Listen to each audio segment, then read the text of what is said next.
क्या आप जानते हैं कि जरूरत से ज्यादा पूजा पाठ आपके जीवन में उल्टा असर डाल सकता है? यह सुनकर आपके मन में सवाल उठ रहा होगा, अरे, भक्ति तो अच्छी चीज है, फिर इसका नुकसान कैसे हो सकता है? लेकिन रुकिए, यहां एक ऐसा रहस्य छुपा है जो सदियों से शास्त्रों और ऋषियों की गूंज में दबा हुआ है। आज हम उसी परत को उठाएंगे जहां भक्ति की मिठास के पीछे छिपे कड़वे सच आपको हैरान कर देंगे। क्या वाकई ईश्वर की कृपा पाने के लिए रोज घंटों मंत्र जपना जरूरी है, या फिर यह सब एक भ्रम है? क्या आपको पता है कि कभी कभी पूजा न करना ही आपके लिए बेहतर होता है? अगर नहीं, तो यह जानकारी आपके जीवन का नजरिया बदल देगी। हम सभी सुनते आए हैं कि नियमित पूजा अर्चना से ईश्वर प्रसन्न होते हैं, मन को शांति मिलती है और जीवन में सुख समृद्धि आती है। लेकिन क्या आपने कभी उन लोगों के बारे में सोचा है जो मंदिरों में दिन रात धूनी रमाए रहते हैं, फिर भी उनके जीवन में दुखों का पहाड़ टूट पड़ता है? शास्त्र कहते हैं, ईश्वर उसी की परीक्षा लेता है जिससे वह प्रेम करता है।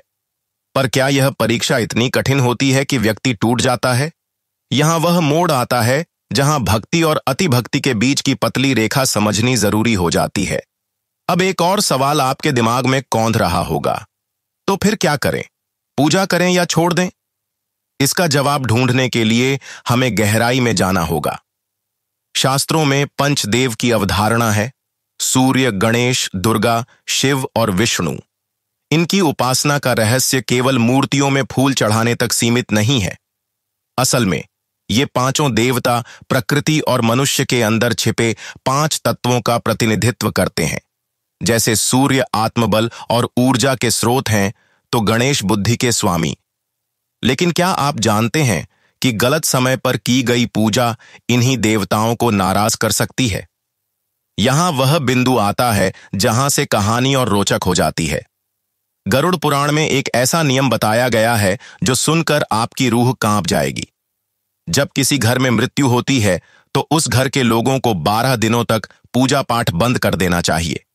यह नियम सिर्फ एक रिवाज नहीं, बल्कि वैज्ञानिक और आध्यात्मिक दृष्टि से भी महत्वपूर्ण है।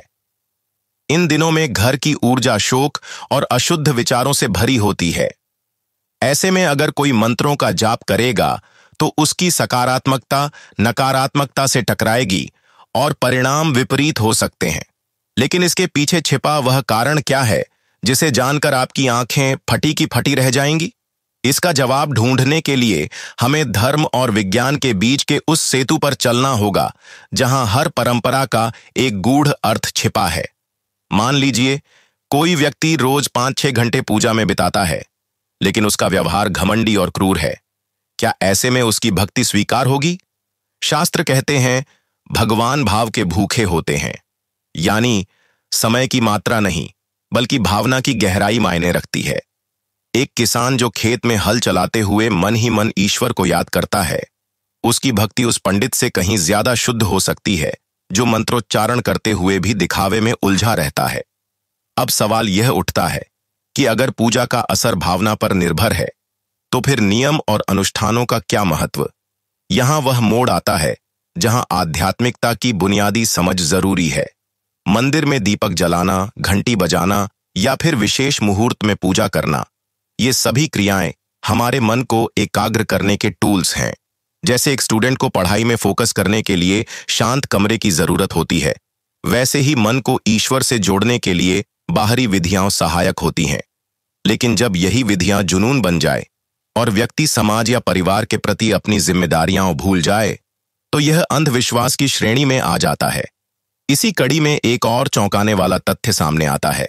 गीता में कहा गया है, कर्मण्येवाधिकारस्ते मां फलेषु कदाचन, यानी कर्म करो, फल की चिंता मत करो।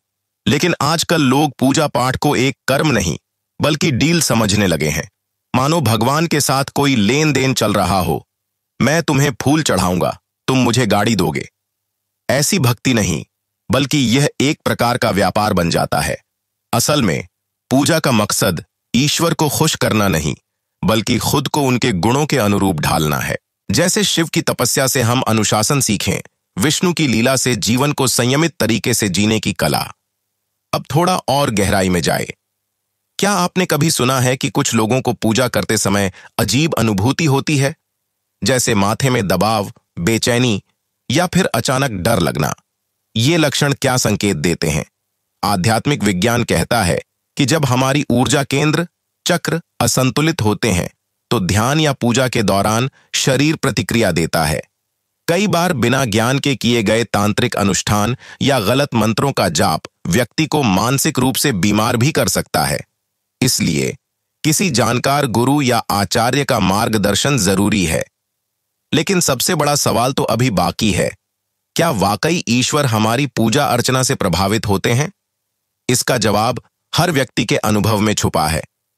कुछ लोग कहेंगे कि उनकी प्रार्थनाओं का जवाब मिला, तो कुछ का मानना है कि यह सब मन का भ्रम है। पर शायद सच यह है कि पूजा एक माध्यम है, मंजिल नहीं। जैसे नदी किनारे बैठकर पानी देखने से प्यास नहीं बुझती, उसे पीना पड़ता है। वैसे ही मूर्ति के सामने हाथ जोड़ने से कुछ नहीं होता, जब तक हमारे विचार और कर्म शुद्ध न हो। अंत में यह याद रखिए, धर्म और अध्यात्म की दुनिया एक विशाल समुद्र की तरह है। इसमें गोते लगाने वाले ही मोती ढूंढ पाते हैं। लेकिन गहराई में जाने से पहले तैरना सीख लेना चाहिए, वरना डूबने का खतरा है। अगर आप जानना चाहते हैं कि कैसे पूजा पाठ को जीवन का संतुलन बनाए, कैसे पहचाने कि आपकी भक्ति सही रास्ते पर है या नहीं, और किन गुप्त संकेतों से ईश्वर आपको आपकी गलतियां दिखाते हैं, तो इस वीडियो के आगे के हिस्से पर नजर रखें। यहां वह सब कुछ है जिसे जानकर आप खुद से पूछेंगे, क्या मैं अब तक सही रास्ते पर चल रहा था?